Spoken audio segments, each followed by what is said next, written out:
Welcome, everyone, to the L7C podcast, My Hero Academia edition. Today, in the spirit of the month of February and Valentine's Day, we are going to be doing a special My Hero Academia episode for you all today. And we have the My Hero Academia enthusiast, Andrea Alanis. How are you doing today? I'm doing well, Martin. How are you? I am doing well, thank you. And like I said in the opening, it's the month of Valentine's Day, recording right now. And we are going to have maybe our most lighthearted case study-ish type episode. And we are going to be talking about what couples we would want in the My Hero Academia world. And as the kids say right now, ships. Which people do you ship for, as the kids would say? As the young children would say. Yeah, I mean, that was a newer thing past couple years. Like back when we were like younger watching anime, that really wasn't a term. Yeah, no, I remember it cropping up when I was watching Avatar, because around that same time, a couple years later, is when I finally got an Instagram, and that's where I think I first saw the term ships, and then seeing but I know I saw people shipping, Naruto characters, but I don't think that was a term. They just had, the couples names put together, like Naruhina, Sasusaku, and all that good stuff. But I don't think shipping was a term back then. Yeah, like back then, putting those names together, for me, it was just people trying to make anime people like celebrities. Because when I was when we were younger, that's what now like Bradgelina and Jennifer and all of that. So that's what I thought it was. But now we have shipping, so it's all good. So I guess the way it's going to work, like we each have like some couples that we want to see happen in My Hero Academia when the whole series is over. Some of these are probably going to happen. Some of these are probably never going to happen. Probably not. But these are our couples that we want to happen, and we have a couple of reasons why we want them to happen. So, Andrea, do you want to do like save your favorite one for last, or your favorite one first? Like, how do you want to do this? I was hoping you knew. I think what I want to do is I want to save which couples you think are actually like going to happen end game for the very end, and talk more about maybe just, I don't want to say lighthearted couples, but more like less likely and or just pairings that you think would be good together, even though there's not necessarily any solid foundation for them first. I think also, I know at my list, I tried to stay away from people who I'm pretty sure are going to be together, who I don't want them to be together. But we'll talk about those as well. But I guess I'll start. I'll go with one that I don't think will ever happen. I do think would be fantastic from a story perspective, and this is branching out way into the future. I literally wrote future on them. Arie and Katsuma. Katsuma is the little boy from Heroes Rising, the second movie, and we all know who Arie is, one of the three main stars of season 4. So I think those two would be fantastic together. They both somehow end up going to UA, and then they both talk about their relationship with probably at that time the new number one hero, Midoriya, and they connect through him, and then they just hit it off. And they can also, which is actually funny per a conversation we had off camera yesterday, they can also relate from a trauma sense. Oh yeah, because both of them were hunted down by big bad villains because of their quirk. So I think those two in the future would be a pretty good couple. And then if you go from like the Endeavor route, if they made a child with both their quirks, that kid would be off the freaking chain. Right. That was one of my favorite ones. That's really cute. I did not think about going to the kids only because I feel like their personalities are still developing. But I like that. That's really cute. I actually, since you brought it up, I don't know why I felt like, because basically you have the 3 kids that Midoriya has impacted directly so far. You have Arie, I'm blanking on his name, you just said him, and then there's Katsuma. Katsuma, and then there's Koda, the kid with the water quirk and the like red horn hat. I don't know why, but I feel like him and Arie would be really cute because I feel like he would be. Actually, I take that back. They would probably be really good friends because he would probably take on more of a big brother role for her and be very protective over her. For some reason, I just felt like he was a couple years older than both of them. I don't know. Looking at it, I think he might be. I know he's in that same like age range, but I don't think he's as young as they are. Could you see Koda then being with Katsuma's older sister? I don't think so. I don't think so. I think, again, kids are still developing their personalities, like I've already said, but I feel like the two of them are both a little too strong and stubborn. It would be interesting to see them work that out, but I don't think that would be something I'm ready to commit to and say like that would happen or that would be really cute. Well, go ahead. Okay, so one of the ones that I personally think would be kind of cute, I didn't see, it was a very cursory search, but I didn't see any literature or posts or anything about this, but I kind of really like the idea of Amajiki and Tendo being together.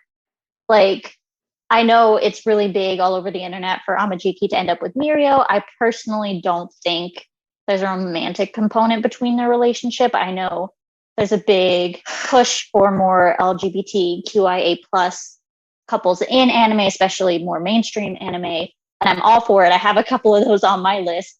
But I think Amajiki and Mirio have more of a reverence for each other as friends and an admiration of different attributes that they wish they had. But it's not necessarily romantic. I think Tendo also has a very sunny disposition, has a go-getter attitude like Mirio does. But I also feel like she's a very, I don't want to say nurturing, but a very like caring and understanding character. So I feel like she would be able to help support him, but also be willing to tell him how things are and, level with him. So I just thought that was kind of cute. Again, I don't think there's any interaction between the two of them in the show as of yet, but I think they complement each other. I think Tendo would be able to learn a couple things from Amajiki's kind of more passivity, because she's not overly aggressive. She's definitely not. But I think she would appreciate his attitude when she constantly has to deal with, I'm forgetting his name right now, but that kid I hate, the quirk copier. I know you're, Yep. Like, I want her to take a break. Like, I know some people would maybe want to put her with someone to take them down a few notches. But I don't think a relationship should be based on that. So I think the two of them would just kind of be really cute together. Interesting. The other one I had, who is also from class 1B, Shinsho and Sue. I did not think of that. That's so adorable. Yep, they were together. I mean, on the first class 1A versus class 1B battle, and she was the first person outside of Eraserhead that you see in like trainings, like openly say she believes in him and all that stuff. And we know that anime trope can go a very long way. Yeah. So I felt like that one would be something that could potentially maybe happen down the line with more team ups and things like that, because I think she would be more into him than the one guy who was super into her during the fight. Right. Yeah. I put Sue in a different coupling that I don't think would happen, that I think people have popularized for the same kind of more surface level reasons that I have, is Sue and Tokoyami. Just kind of the whole like anthropomorph kind of put those two together. However, I do think I am a bit of a fan of couples that have some, I don't want to say conflicting, but opposite personality traits to balance each other out. Whereas I feel like Sue overall in general is a very balanced character. Mm-hmm. Again, in general, she is more, I don't want to say optimistic because that's not necessarily true. I feel like she's more easygoing and has, again, more of a quote unquote sunny or sun personality, whereas Tokoyami has more of a moon personality. Mm-hmm. And I think, I don't know, I think she would be able to help him kind of deal with some of the, I don't want to say backlash of his quirk, but just kind of that struggle with Dark Shadow. I know he's already getting through most of that on his own through his training, which is great. But I think, I don't know, I just feel like she's very easy to talk to, and he's not one to really open up. But we've seen them paired up together and they seem to be able to communicate fairly easily. Mm-hmm. But I don't necessarily think that's actually going to happen. No, you're up. Okay. So one of the ones that I think is likely, but I wouldn't put my money on, is Denki and Jiro. Yep, I had that one as well. I love them. I mean, so I just restarted watching My Hero from the beginning with my dad, and so I kind of completely forgot that Denki like made a move on Uraraka like the first day of school. So that was a little out there for me to watch. I was like, ooh, oops, okay. But I just like the way that they're very kind of expressive with each other. They tease each other a little bit. They bounce off of each other. I do feel like it's not expressly said, but Jiro seems to be having different like subtle reactions that kind of indicate that she has a crush on him. I don't think we've really seen too much where it's reciprocated. However, I think it could really develop that way. The two of them to me is very much like a potentially like a friends to lovers trope, in that there was always, maybe on both, but for just the one side of an interest or attraction. Also, just aesthetically, they both have a very similar aesthetic with their hero costumes. They seem to be more, I guess it's according to say edgy, but, and I think they understand each other a bit. I know Jiro makes fun of Denki quite a lot, but I also see that coming across as her attempt to flirt with him, if that makes sense. So I like them a lot together. Do I think it's going to happen? I wouldn't put money on it, but I very strongly hope that it does. Oh, I have that one. I have that one as well. Another one just from, since they've spent a lot of time together off screen, that what we would know of would be Lemillion and the Bubble Girl from their old internship with Night Eye. Okay. Just because obviously the sense of humor for both of them is there, so they can laugh at each other and with each other.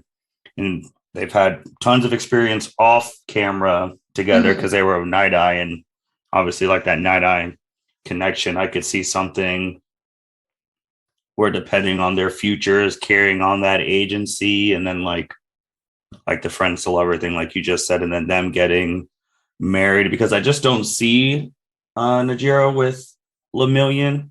I mean, it could probably happen, but I just don't see it at this time. I don't see her with Lemillion either. I feel like she would be with a character we haven't met yet, and or like a random citizen. Because like I was trying to think of somebody with Ida, because I feel Ida is not my personal favorite. He's just not. But for whatever reason, when I was trying to think of pairings with him, my first thought is like he probably would marry just a regular civilian, maybe even a female police officer or something like that. But I feel like he would need somebody that's very extremely supportive of him and his values, because any conflicting values for him would not really fly. You know, if she didn't die in the movie and like she became a good guy, I could see that Arrow Girl being with Ida. Like if she didn't die, and see, but she's also an adult. Like, that is true. She is older. like she well, I guess they never expressly said her age, but it's kind of assumed that she's like an adult. So like, but it also seemed like her, they're both too rigid in their thinking.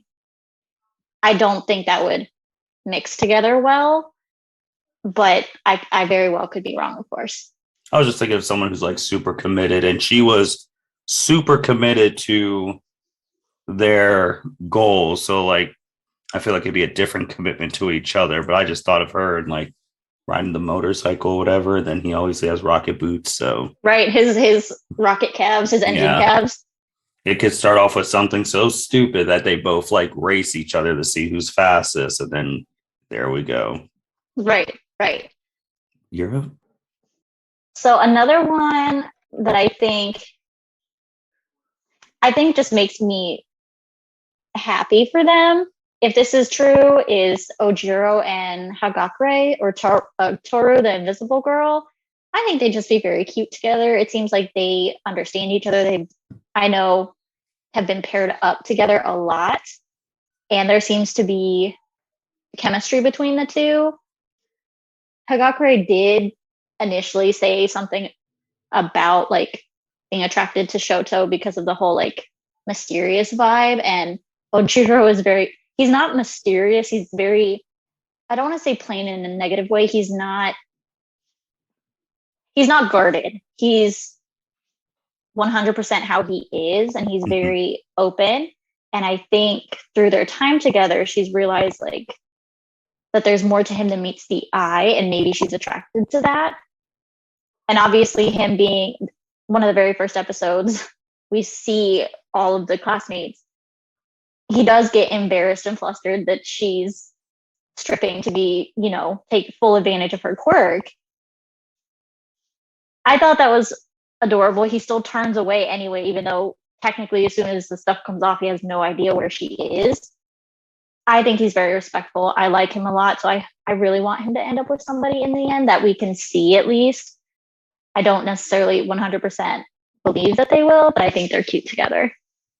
And you know, it'd be, and it's funny too, like we're naming these couples and all that because the series isn't over Not manga nearly. wise, but it's just like, man, like we talked about last time, one of these people could be the freaking traitor.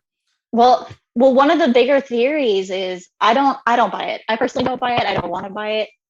One of the big theories is that Denki is the traitor. So like obviously if he is the traitor, like he and Jiro are basically out the door, at least from what I would understand. But like I don't want that to be true. But yes, that's very, you know, it is dependent on who the traitor is. And honestly, they're about to head into a war, as we saw with Naruto.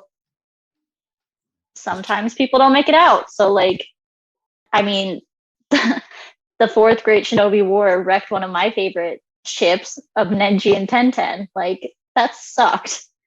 So, I mean, anything could happen. So I'll throw out my one teacher one, because I think it's one that everyone has talked about at nauseum.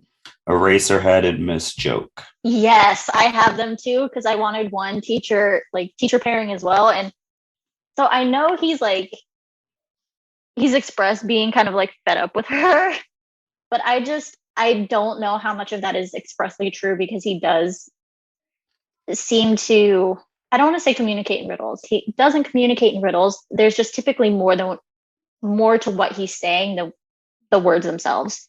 So I don't know. I just think they're cute. It's adorable that her quirk is, you know, making people laugh, and he will not laugh at her jokes. Who else? Now it's your turn. So I'll go ahead and do one of my, I know people get a lot of flack for shipping these two together, but I honestly don't mind the idea of Bakugo and Kaminari being together. Not Kaminari. Excuse me, that's Denki. I'm sorry, that's not who I'm talking about. Kiroshima, excuse me. Bakugo and Kiroshima. Another kind of friends to lovers trope. I also think it would be, I don't want to say helpful, but I think it would be interesting to see both kind of more predominantly masculine leaning energy characters in a gay relationship. Of course, I don't necessarily think this is actually going to happen, I just don't think it should get as much hate as it does just because it's a gay ship. So since we're on that, I guess because they're over there in the East, it's not really like being gay and all that accepted. Right. So I just don't know if they'll, especially in a major, right. I guess a major anime, because we forget that they're more catering to their audience over there than us. So I don't know if that will ever happen. I don't think it will. I think probably I don't want to say generations, like it's never going to happen, but down the line, I think eventually we'll be able to have more mainstream anime, even and accepted in the East predominantly. I won't say 100% because it's in the West, it's not 100% acceptable either. But I think in the conversations around this ship, it could make a lot of sense. Kiroshima is one of the only characters that Bakugo is willing to, or that he, I don't want to say respects, but what's the word that I'm looking for? That he's willing, I guess, to rely on for help, like when he's getting saved. I was going to say, let guard down a little bit. Right. So, I mean, they're not, at least from what we've seen, overly vulnerable with each other. But I think there is something to be said about their friendship being close, even if it doesn't develop into being romantic. I just personally don't think that ship should get as much hate as it does. The other one being Bakugo and Taku together, which made no. Like, sorry, no. There's too much trauma there. There's too much history. There's no. Just, I'm sorry, no. That's a no from me, fam. Did you have any other LGBT? Yes. So the other one is in conflict with one of my, endgame ones is Momo and Jiro together, actually. So this is another kind of idea of like friends, the whole friends to lovers. There's conversation online about how Jiro in general kind of gives off a lot of quote unquote bi vibes. I don't know necessarily what that means, but I think their friendship is really close. I think they do spend a lot of time together. I very much do believe their relationship is a friendship. I think it could develop into something more if that is within, I don't know, the realm of possibility in My Hero. It should be, because technically speaking, there is I believe a transgender character in My Hero. One of the 4 like cat themed rescue team is transgender. So, and to be fair, Sailor Moon also had an openly gay couple, the lesbian couple of Sailor Neptune and Sailor Uranus, that we censored in the US. Yeah, that we censored. Yeah. And that was back in the 90s. So like, I feel like there's a possibility at least for a gay couple, but maybe not right now in this particular anime. But yeah, those are the only 2 main ones that I've seen that I think I could buy into. I don't believe they'll actually happen. If either of them did, that would be mind-blowing. You don't have Uraraka and Froppy?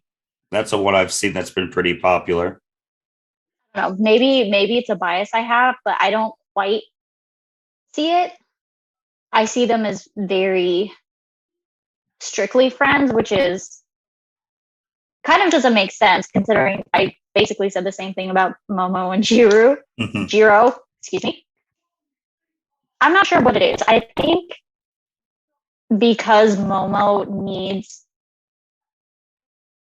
at least at this time, additional support than maybe most people would assume. I think Jiro would provide that in a relationship. So I think that could make sense. Whereas Uraraka and Sue, I think, are just very, I don't know how to explain it. I don't really see it.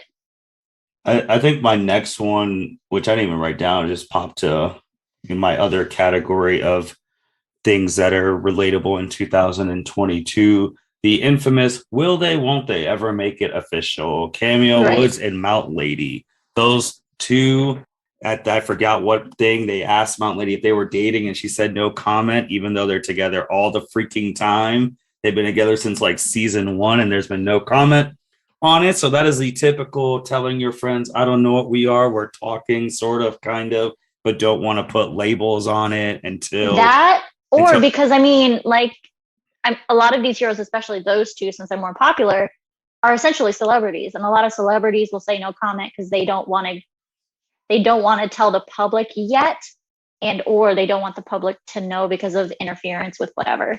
So I feel like that's a little bit telling. I did not remember that. I remember, again, I just rewatched like the first episode, so like that's when they first kind of come into contact with each other, and then they team up, and their reference as being, is it partners that they've kind of teamed up together during the hero ranking.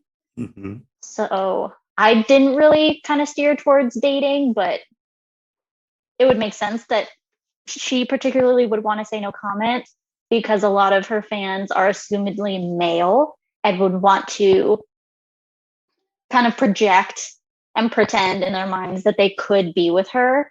Whereas, I mean, which is a lot of things that I believe idols like K-pop, J-pop, whatever idols have to do, is that's why they sign those no dating contracts or whatever, is so that fans can have the idea that, well, they aren't with anybody else, so maybe I have a chance with them.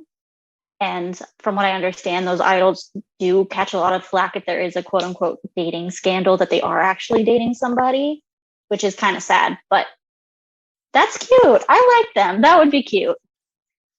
I try. Go ahead. Getting into my endgame couples, my second favorite endgame couple is, of course, Shoto Todoroki and Momo Yaoyorozu.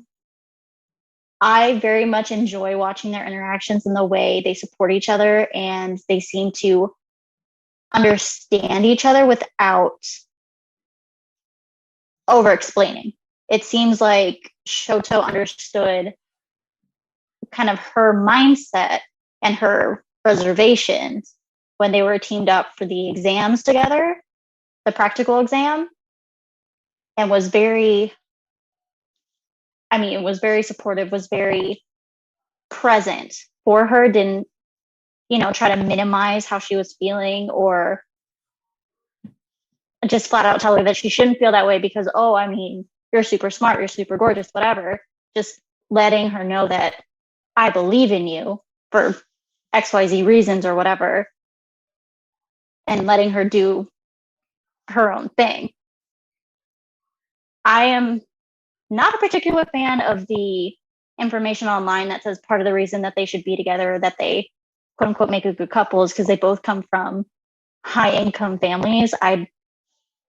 I don't really see why that would make them more of a perfect couple per se, but I think they're both very smart. They're both understanding. I think Momo would be able to support and understand and openly communicate with Shoto when he does feel ready to start talking about his trauma and his whole family dynamic is hard. So, of course, Bakugo and Deku know all about it now since the Todorokis were talking about it when they were over at the Todoroki household. But I mean, he hasn't really had a one-on-one conversation with anyone other than, with Deku during their sports festival fight. And I think it's going to be really interesting to see if we actually, as an audience, get to see him talk to a female friend about all of that. Because I think that's going to be telling of whether or not that relationship is going to become more intimate emotionally and potentially lead to a actual dating relationship. So I didn't have them on my thing because I mean it's more than likely going to happen, and it just like I don't know because I feel like they only had like one true interaction, and it was that thing when they were fighting Eraserhead. Like I know you're rewatching it, so you could be able to tell me if they've had more interactions, but like I know in season 4 they didn't have anything. Season 5, I like they were all watching the fight, so it's like you could tell me if they've had more interactions than No, that. I don't. I wouldn't say so. I haven't gotten that far. I mean, we're about to finish season 1, so like we have not gotten that far. But I feel like the both of them are very, very observant and very I don't know. I feel like emotionally aware, at least for themselves now with Todoroki. Todoroki in the beginning, not so much. But and I feel like for them, it would it kind of puts them on equal footing in the relationship, and there would need to be mutual support and open communication between the two of them. I think it would work out that way, but no, they haven't had a whole ton of obvious interactions. Again, I think the only female subtly having kind of flirtatious indications is Jiro towards Denki, but I don't know. I could see it. I want it to happen. That's also just a little personal thing because I identify with Momo a little bit. So far, the most out of any of the female characters, and Shoto is my favorite male character. So, like, trying to live vicariously through anime characters, which for some people that live and die by their ships is kind of the point. No, I mean it makes sense. I think it is going to happen. It's just like it'd be a more shocking twist if it didn't happen. Right. Well, to be fair though, they are in high school. Like I know this is an anime, but they are in high school. They can still meet other people. They can still interact with other high school students. They could interact with the general public. They could meet other heroes at whatever agency they get hired at, or they start their own hero agency, start dating somebody at that hero agency. Like the world is so much bigger than your high school class. But of course, that's not necessarily how anime works. So So I would say two things. Like one on because it's kind of what you said earlier, which is like an old trope, and then what you just said currently is like a new thing. So with the old thing, with the money thing, depending on time frame, I mean that's people got married not for love, but for the resources. So if you right. have a rich side here, a rich side here, combine the rich side, both families get richer, rinse, wash, repeat. So if the person whoever wrote that were writing that was probably thinking of that. And then the new thing, I mean, yeah, they're in high school in an anime, but high school is usually the end for anime characters, and then they're like full-fledged adults. You only have like some animes talk about like, oh, I want to go to college. To be honest, I think the only anime I've ever heard one of the main characters bring up college was Fruits Basket with Yuki. Fair. He's like the Yeah. only person, and I've watched a lot of anime who's brought up like, oh, what are you gonna do after high school? Oh, I want to go to college. Like that was like, oh my freaking goodness. So like I, go ahead. I was gonna say I haven't watched a lot of slice of life or romance anime lately. I previously read more manga for it, and I feel like those stories generally have a little bit more about, we have to go to separate colleges, or like how do we do long distance, and those are conversations I feel like in more slice of life animes, romance animes versus shonen ones, especially here because I mean they go to UA high school and they can become pro heroes. They don't have to go to Exactly. what UA college, UA Mm-hmm. university, like they wouldn't need to. Yeah, no, you're right. I just wanted to throw that out there that I feel like other genres Mm-hmm. of anime have more of those conversations. Yeah, and then the only thing with the school thing, since like an anime, high school is like the end, and like just trying to relate that to the real world, which we do on these things. If you make high school in our real world like college, grad school, how hard is it to find someone if you don't find someone in college and grad school? No, I mean, that's like a real life, like it is. an application. Obviously, I don't think they have like I don't even know what character they would midnight Tinder, where they have like Tinder named after midnight, and she's like oh the my God. CEO of it, which that actually would be very clever.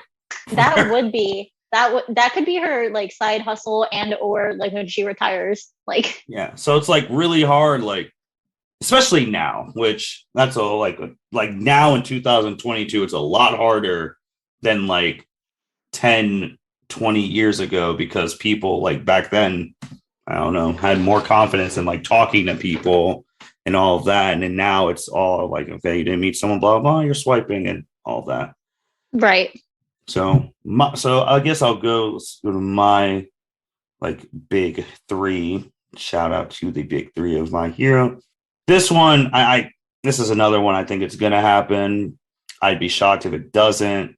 My guy from season 4, Kiroshima and Mina.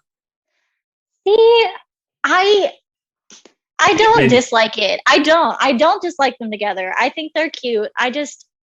They have the most history together since middle school. She inspired him, which you don't see often in an anime, the woman inspiring the guy. It's usually the other way around. That's fair. I think because we got that information later for me, because all of their interactions had been either minimal or very kind of just friend based, I felt like you didn't really have that inkling for the two of them until you saw his backstory. And for that reason, I feel like maybe there might be a character that comes down the line that would fit better for her and for him. But I don't really see kind of any, I don't want to say tension, because that's probably a strong word. I don't know. I just don't really see much right now. That could change. That could very well change. I don't dislike them. I think for the fact that he was thinking about their meeting when he was fighting for his freaking life in season 4, about to die, I think that's pretty, like for me, that was pretty telling. Like he could have been thinking about his interactions with Bakugo. He could have been thinking about his class. When he was about to die, before he goes Red Riot super mode, he was thinking about his interactions with Mina in middle school and saying how one day he's going to be a man that like she can respect and like that he won't have to apologize to her for and all of that. So that was the reason. Like you think about some of the most important things when you're about to die. That's fair. I feel like it was an important interaction. That was an important moment in his life. I don't know. I don't know what it is. I don't know. I think because they're both very much focused away from each other right now, and they kind of were from the start, I'm not really seeing it. I don't hate it. I like them. It would be cute, but I need to see a little bit more going on between the two of them, I feel like. Okay. Well, I guess it makes sense because of like your previous thing that you just said, because like they have a more deeper connection than Momo and Shoto, but Momo and Shoto are your favorite people. And that's why you want them together, which makes sense. But I was just like, because Mina and Kiroshima, like Shoto wasn't thinking about Momo when he was out there getting his ass whooped in those movies. No. But well, in the latest movie, wasn't he? No, not that one. Excuse me. In Heroes Rising, just before he was dying, he was thinking about his training with his dad, who he still very much doesn't really. Hey, again, you think about the most important people when you're about to die, and that's still the most important person in his life. See, but I feel like the key here is the most important lessons. I don't think it's the people. I don't think it's the specific person. It's the lesson taken away that helps them in the moment. Go ahead. Okay, so I have 2 more of my top 2. So okay, well then I'll go ahead and say one that I didn't necessarily mind, which is also would bust up my top favorite one.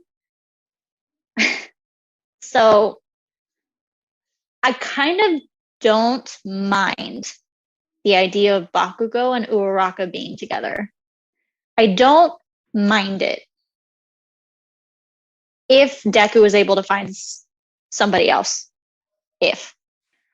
But just visually, I had never considered the two of them until I watched the first movie. What was it called? The one with the Two heroes.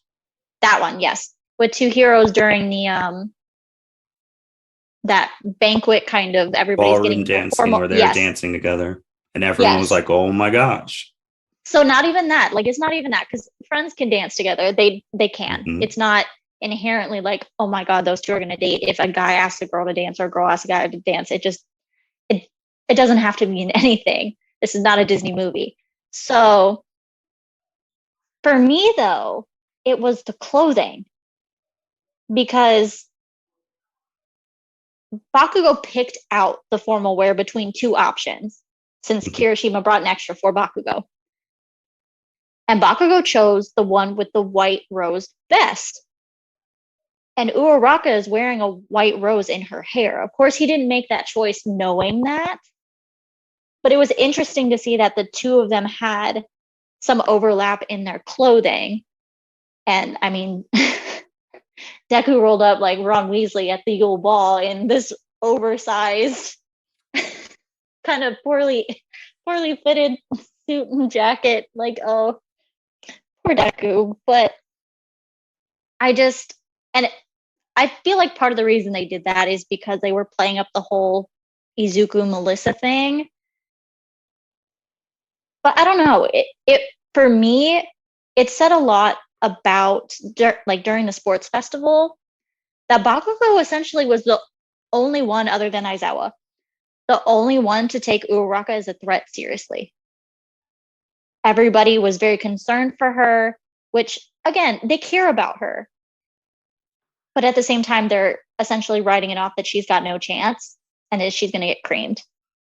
So Deku essentially tries to formulate a plan for her and provide it to her instead of encouraging her own abilities. And just kind of like maybe spitballing ideas with her, he kind of takes it upon himself that I'm going to do this for her. Whereas Bakugo never once underestimated her. And when he was getting all that hate from the fans about like, how can you do this to a girl? Like, that's so bad. And Aizawa sitting up there, he's like, no, he's taking this fight seriously. You all should be ashamed of yourselves for underestimating her because she doesn't have like an overly maybe flashy quirk or physically strong quirk. And the fact that she's a girl, a cute girl at that. So I don't know. I just kind of really liked that level of respect coming from Bakugo towards her, that he didn't think she was helpless and that he took her seriously. So I'll say my number 2 last, because since we'll just continue on this, I mean, I personally have been on this train since the very beginning with Bakugo and Uraraka, because I'm going to be honest, I don't want Uraraka to end up with Midoriya. I really don't. And the biggest reason, like, besides the stuff that you said, and I wrote this down in all caps on my phone when I was writing Who I Want to Be Together, Uraraka and Bakugo, and I quoting myself, is Sasuke and Sakura done the right way? Yes. That was my number one. That is a good point. Yes. Because they are done the right way. It wouldn't be like Sasuke never, like, she was obviously like super, like, just because of his good looks and all this stuff. And he never really like openly like respected her all like that, like at the very beginning. And also with the sports festival thing too, this is early Bakugo, who's still an asshole. Like, he hasn't the season gone through 5. most of his he hasn't gone through most of his character development yet. He's only just been humbled in the first season after seeing Shoto's quirk, after seeing that Izuku could potentially outsmart him in a fight because he's underestimating people. Yeah. And so he's learned that lesson himself. And of course, in these two examples are both guys, and of course, women in general are generally, undervalued is not the right word. Underestimated. So the fact that he wasn't going to buy into that or take that chance says a lot about his respect for a person's abilities. Yeah, for someone he like didn't really talk about and all that. So yeah, that was my biggest thing. Sasuke and Sakura done right. No, like one person trying to kill the other multiple times, like still going back, like a whole bunch of respect established right at the beginning. Like Sasuke and Sakura's respect wasn't really established until the end, and that's BS because it was at the end, like 500 plus episodes later. This was established like by the 23rd episode, and then on a real life thing with them is that it would be because people talk about this like dating people who are like similar like to your family and all that. It would be the exact same family dynamic as his family. He has a Because he would be personality as of his his mom, mom. and then she has the same personality Uraraka does as Bakugo's dad, as the easygoing, like relaxed person. So it'd be the same family dynamic that he'd be comfortable in, and it's just like that is my number one that I've been saying forever. So Wow. Yeah. No, I kind of forgot you were a big fan of that. I can see it, and I don't mind it. I actually kind of like it. I just don't know exactly how they would, because my number one is Midoriya and Uraraka. It just is, just because at least at this moment, there's still mutual crushing. It's not obvious on Midoriya's end, but it was obvious from the start. mm-hmm. And then she's kind of just her interactions with him shows her a lot about his character. And so she has now developed feelings for him in that romantic way. And so I I don't know if it feel was from the start though, like pushbacking a little bit wise. It's just because she was and this happens a lot. She was the first girl that he like saw. that's true. And also too, it kind of helps from like teenage boy hormonal thing. Then the next time you see her, she's like in a skin tight suit, showing off like that shows off her figure and all that. Like once he got past that, it was never like he got his face super red or passed out. Like I feel like if he saw Momo for the first, if that was the first girl he saw, he would have fell in love, like had a crush on her, and like vice versa. I don't think so. And the only reason I feel that way is because, yes, but part of the reason she's the first quote unquote girl that he interacted with per se is because she stepped in to help him. So Oh, they like met. They met the first day of school though. no, they met during the exam, during the entrance exam when he almost fell on his face and she caught him. I swore they met at the gate, like when he was like first walking to UA.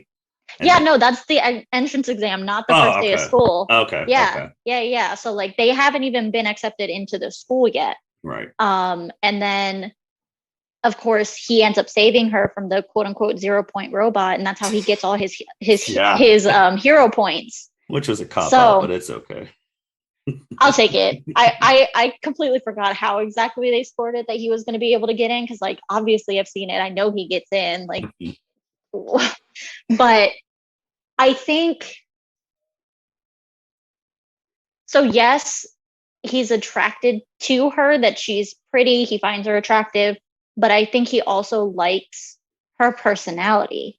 He likes the fact that she, helped him even though he was falling on his face. She doesn't know him. He's a complete stranger, but she helped him out. And I mean, it kind of hurt my heart later on during his like acceptance video where the video of Uraraka going to President Mike is like, hey, can you give my points to that kid with the messy hair? In the English dub says messy hair, freckles. I don't know how to describe his face because it's kind of plain, like. But for me, though, that also tells me that her feelings that she's developed over time is because of who he is and their interactions with each other. It's not because she immediately on the outset found him attractive. And I mean, it's theorized. I think there are some studies and stuff out there. I don't know them, but that you become more attractive to the person that you spend a lot of time with and start liking their personality, everything about them becomes more attractive. So while right now Deku's not being overtly kind of like, you know, full on blushing, getting stuttery, all of that stuff. He's more comfortable around his female classmates and females in general. But I feel like she's still who he has feelings for. But again, it's kind of that he's focusing on him and what he needs to do to be, you know, the number one hero. And although she has these feelings and she's now acknowledged them, she understands what he needs to do for himself.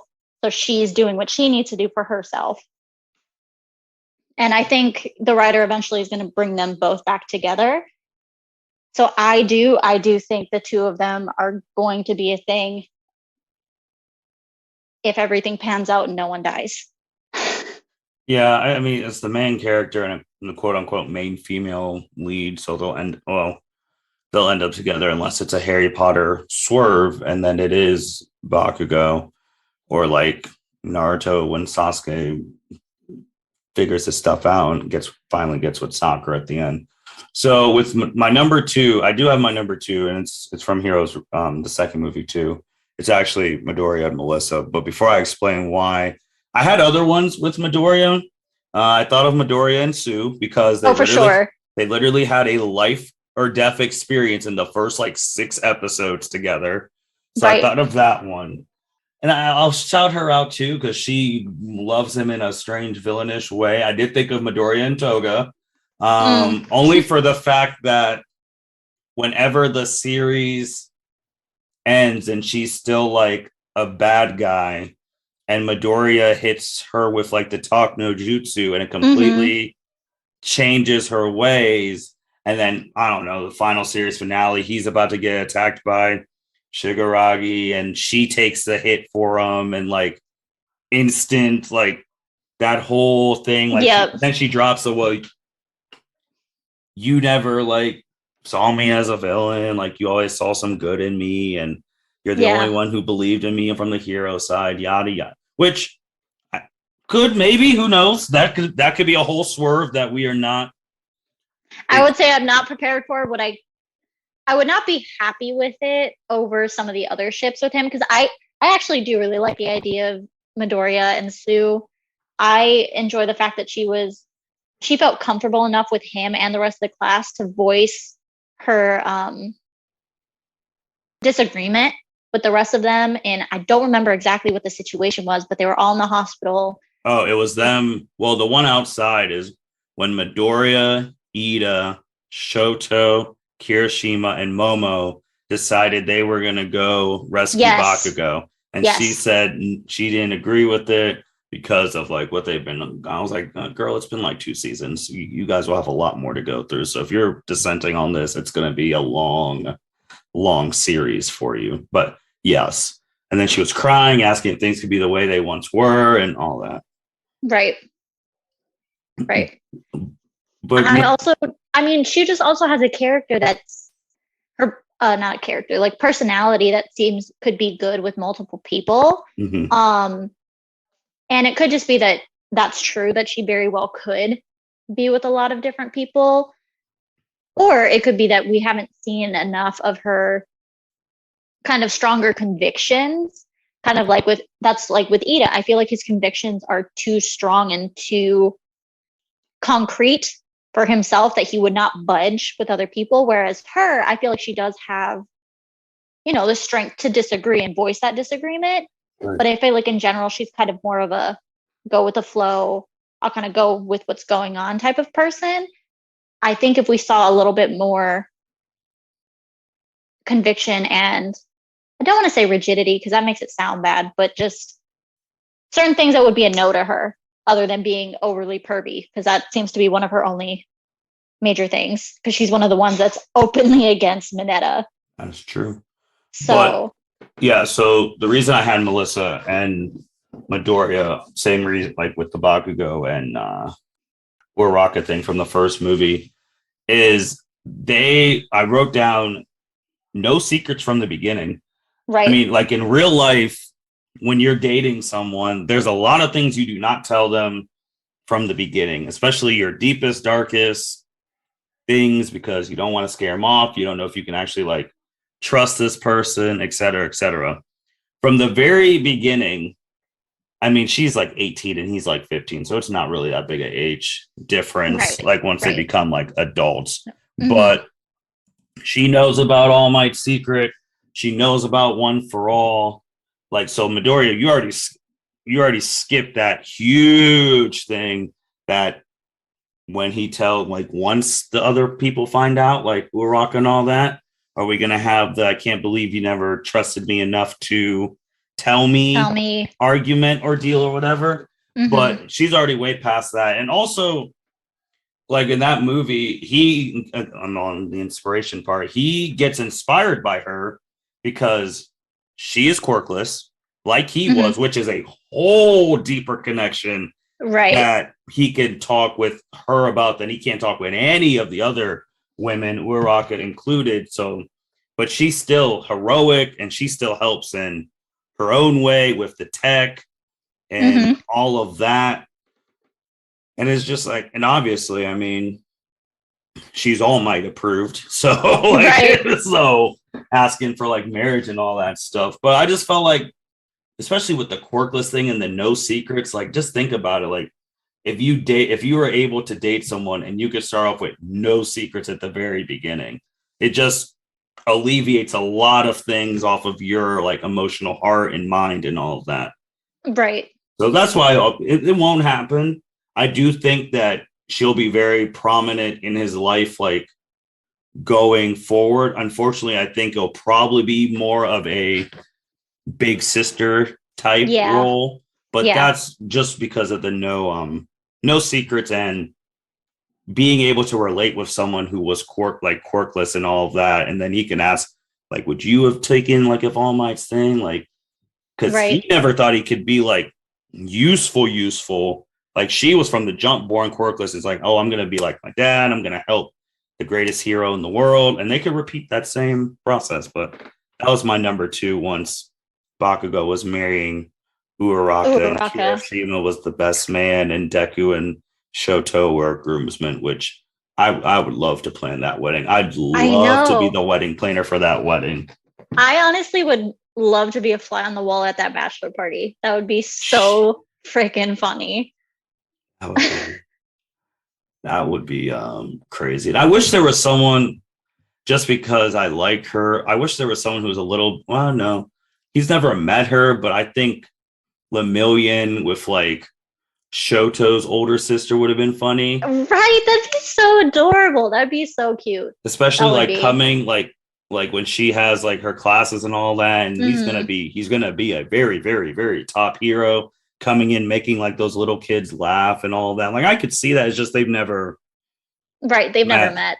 And just like Amajiki and Tendo, at least as far as we know, we don't think they know each other at all. So I don't know. And I don't know if Endeavor would actually approve because, like, and I quote from Eraserhead, he said Lemillion was closer to being the number 1 hero after All Might retired at that point in time. And that's what all other heroes alive, Endeavor included.